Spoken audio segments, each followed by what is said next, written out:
Hello दोस्तों आज मैं एक नया टॉपिक में पढ़ने जा रहा हूँ। इस टॉपिक के नाम है बाइनोमियल अप्रॉक्सीमेशन। बाइनोमियल एक्सप्रेशन तो पढ़ा था मैंने मैथमेटिक्स में, पढ़ते हैं, लेकिन आज मैं पढ़ने जा रहा हूँ बाइनोमियल अप्रॉक्सीमेशन। क्या ऐसा टर्म है? क्योंकि बहुत सारा न्यूमेरिकल में दोस्तों कॉम्पिटिटिव एग्जामिनेशन में क्या होता है कि कैलकुलेटर या मोबाइल हमारे पास वहाँ पे अवेलेबल रहता नहीं है कि जो कि मैं किसी भी मतलब प्रॉब्लम को एग्जैक्ट या उसके आसपास राउंड अबाउट हम फाइनल आंसर तक पहुँच सके। ऐसा तो कोई पॉसिबल ही नहीं है। लेकिन कुछ ऐसा मल्टीप्लिकेशन या पावर आ जाता है जिसको हमको एग्जैक्ट यदि उसको हम कैलकुलेट करेंगे तो टाइम टेकिंग हो जाएगा। उस टाइम टेकिंग से बचने के लिए दोस्तों आज हम पढ़ने जा रहे हैं बाइनोमियल अप्रॉक्सीमेशन। आज के बाद कभी भी किसी भी टफ जो एक्सप्रेशन आता है उसको सॉल्व करने में या एग्जैक्ट उसके राउंड आउट आसपास सॉल्यूशन तक पहुंचने में हमको बहुत आसानी होगी।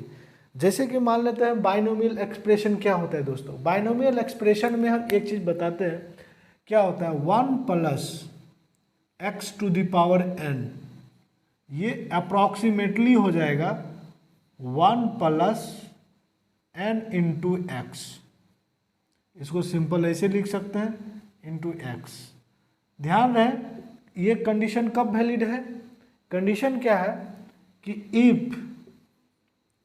If x or mod x are very very less than 1, ये कंडीशन है। ये कंडीशन सेटिस्फाइड नहीं होगा।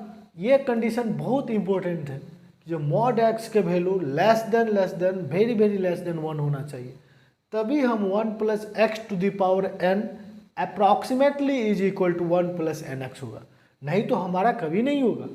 इसीलिए दोस्तों, और एक पहला कंडीशन तो ये है, लेकिन दूसरा कंडीशन क्या है दोस्तों? किसी भी सवाल में क्या होता है ना कि हम सारे कंसेप्ट भी जानते हैं, सारे प्रोसेस भी जानते हैं सॉल्व करने के लिए, फिर भी लेकिन एग्जामिनेशन में क्वेश्चन गलती करके आ जाते हैं।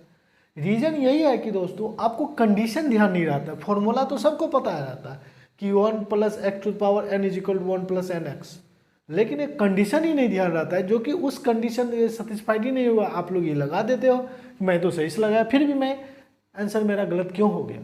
इसी को समझने के लिए दोस्तों किसी भी टॉपिक को समझना है, किसी भी सब टॉपिक को समझना है, तो दोस्तों उसका कंडीशन जरूर ध्यान रखें। किसी भी फॉर्मूला का, हर फॉर्मूला का किसी न किसी कोई ना कोई लिमिटेशंस है, कोई ना कोई उसका एजम्पशन है, उसको जरूर ध्यान रखना है। तो इसीलिए पहला कंडीशन क्या है, एक्स के value less than very very less than 1 है। मॉड एक्स मतलब निगेटिव पॉजिटिव कुछ भी हो सकता है।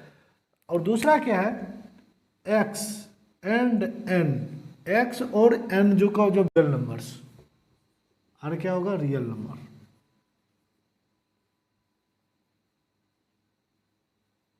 ये दो कंडीशन है, x and n real number होना चाहिए और and mod x value less than equal to very very less than 1। Example लेते हैं पहला दोस्तों। हमारा जो पहला एग्जाम्पल है, जैसे 1.00 टू द पावर 3, अब कह दे रहा देखो, कहेगा इसका वैल्यू निकालना है 1 to the power 00 to the power 3, इसको 3 बार मल्टीप्लाई करो तब पता चलेगा, इतना लंबा चौड़ा कैलकुलेशन आएगा, उसके बाद फाइनल आंसर पहुँचो। लेकिन हमारा उसके आसपास का आंसर पता चल जाएगा, तो लगभग अप्रॉक्सीमेटली तो सेम ही वैल्यू आएगा। अब कैलकुलेटर में पुट करके देखना, अभी जो मैं अप्रॉक्सीमेशन से जो भी सॉल्यूशन फाइंड आउट करूँगा उसका रिजल्ट और जो एग्जैक्ट का जो रिजल्ट होगा, दोनों हमारा क्या होगा दोस्तों, लगभग में सेम ही होगा। जैसे कि इसको हम कैसे कर सकते हैं दोस्तों, इसको लिख सकते हैं 1 प्लस 0.00 टू द पावर 3। अब दोस्तों 1 प्लस 0.00 टू द पावर 3, अब पहले कंडीशन सेटिस्फाइड कराते हैं। ये मेरा x की वैल्यू है, ये 3 n की वैल्यू है। क्या x and n real number? Yes. लेकिन जो x के वैल्यू है 0.002 वेरी वेरी लेस देन 1 है। अब ये भी कंडीशन सेटिस्फाइड है, रियल नंबर भी है। अब हम ये आराम से ये एप्लीकेशन कर सकते हैं। क्या होगा इसका वैल्यू देखो, 1 प्लस इसका मल्टीप्लाई होगा 3 इंटू 0.002, तो क्या होगा 1 प्लस 0.006, 2 से मल्टीप्लाई होगा तो 1.006। दोस्तों देखो कितना आसान है, लेकिन आप इसी को 3 बार कैलकुलेट करोगे, इसको 3 बार मल्टीप्लाई करोगे तभी इतना ही आंसर आएगा आसपास में। क्यों ना हम, यदि अप्रॉक्सीमेशन पता रहेगा क्या हम ये सवाल आसानी से सॉल्व कर सकते हैं, या सर चुटकी में सॉल्व कर सकते हैं इस तरह के, यदि हमको बाइनोमियल एक्सप्रेशन पता है तब। इसी में एक एग्जांपल हम ये दे सकते हैं कि क्या हम ये ले सकते हैं कि 2 के पावर 3 क्यू, तो इसको कोई ऐसे कह देगा कि 1 + 1 टू द पावर 3, इसको क्या था 1 + 3 से मल्टीप्लाई कर दो 1, तो कितना होगा 4। अरे वाह, 2 के पावर 8 होना चाहिए, 4 है, ये बाइनोमियल एक्सप्रेशन तो गलत है, प्रोसेस तो सही है। अरे बेवकूफ, कैसे सही है? क्योंकि ये तो रियल नंबर है, लेकिन जो ये x के वैल्यू है क्या लेस देन 1 है? नहीं है, एग्जैक्ट 1 है। ये कंडीशन ही सेटिस्फाइड नहीं हो रहा है। क्या अब हम इस प्रोसेस में यहाँ पे हम क्या बाइनोमियल एक्सप्रेशन लगा सकते हैं? नहीं लगा सकते हैं। क्यों? क्योंकि ये x का जो वैल्यू है वो एग्जैक्टली 1 के बराबर है, लेकिन हमारा कंडीशन क्या कहता है, जो x का वैल्यू होना चाहिए वेरी वेरी लेस देन 1 होना चाहिए। ओके, अब इसी तरह से हम नेक्स्ट सवाल लेते हैं 0.998 की पावर क्यू। अब देखो कहेगा इसका सॉल्व करना है। अब देखो ये कितना टफ लग रहा है देखने में, 0.998 के पावर क्यू। देखो कितना टफ तो लग रहा है दोस्तों, लेकिन रीजन क्या है, बाइनोमियल एक्सप्रेशन यदि हमको पता है, इसको हम सिंपली इजी राइट कर सकते हैं। कैसे?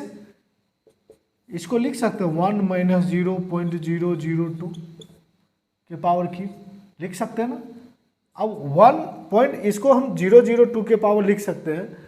तो जैसे अब ये भी देखो वेरी वेरी लेस देन 1 है, और ये दोनों रियल नंबर है, दोनों कंडीशन सेटिस्फाइड है, तो आप बाइनोमियल एक्सप्रेशन लगा सकते हैं। 1 - 3 × 0.002, तो क्या हो सकता है 1 - 0.006 0.994। देखो कितना आसान है। आप कैलकुलेटर से भी कैलकुलेट करोगे तो भी इसी के राउंड अबाउट आपको रिजल्ट आएगा। लेकिन एग्जामिनेशन अप टू 2 डिजिट पूछता है, मैक्सिमम से मैक्सिमम 2 डिजिट से ज़्यादा पूछता ही नहीं है। 2 डिजिट तक इसका जो वैल्यू आया, आप कैलकुलेटर से कैलकुलेट करोगे तो भी 2 डिजिट सेम ही रहेगा, क्योंकि एग्जामिनेशन में हमको कहाँ पूछता है कंपटीशन, कब तक, up to the 2 decimal place. तो 2 डेसिमल प्लेस तक हमका एग्जैक्ट वैल्यू है, लेकिन हम तो 3 डेसिमल प्लेस तक आ गए, लेकिन लेना तो 2 डेसिमल प्लेस है।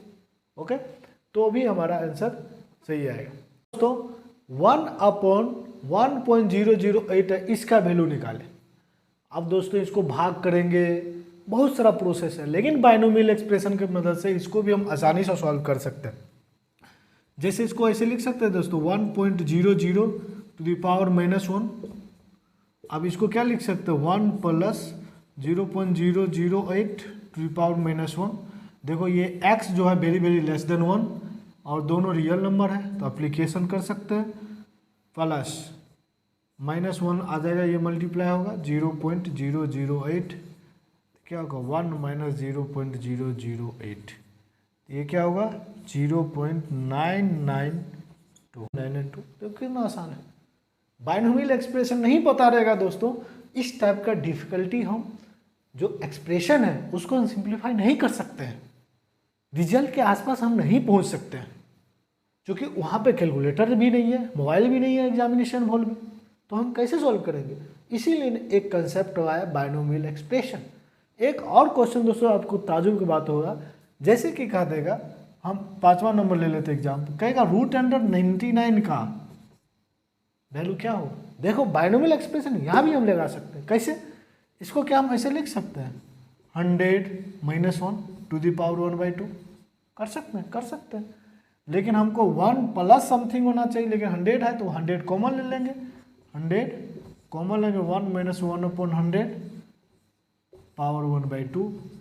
अब देखो 100 का रूट है, ये रूट है तो 10 हो जाएगा। अभी क्या होगा 1 - 0.01 टू पावर 1/2, अब मल्टीप्लाई कर दो 10, 1 - 0.01/2, तो अब क्या होगा 10। तो इसको मल्टीप्लाई करोगे 10 × 1 - 0.005। ओके, तो इसको मल्टीप्लाई कर दोगे 9.95। देखो कितना सवाल है, 99 को हम बाइनोमियल एक्सप्रेशन की मदद से हम ये वैल्यू निकाल लिए दोस्तों। क्या ये प्रॉब्लम है? इसीलिए दोस्तों आप बाइनोमियल एक्सप्रेशन को आप अच्छे से समझ गए हो, इसका एप्लीकेशन, इसका कंडीशन क्या है, आप किसी भी लेंदी से लेंदी एक्सप्रेशन को आप सिंपल इजी वे में आप उस क्वेश्चन को या उस एक्सप्रेशन को फाइनल आंसर तक बिना कैलकुलेटर मोबाइल के यूज करके पहुंच सकते हो। Thank you.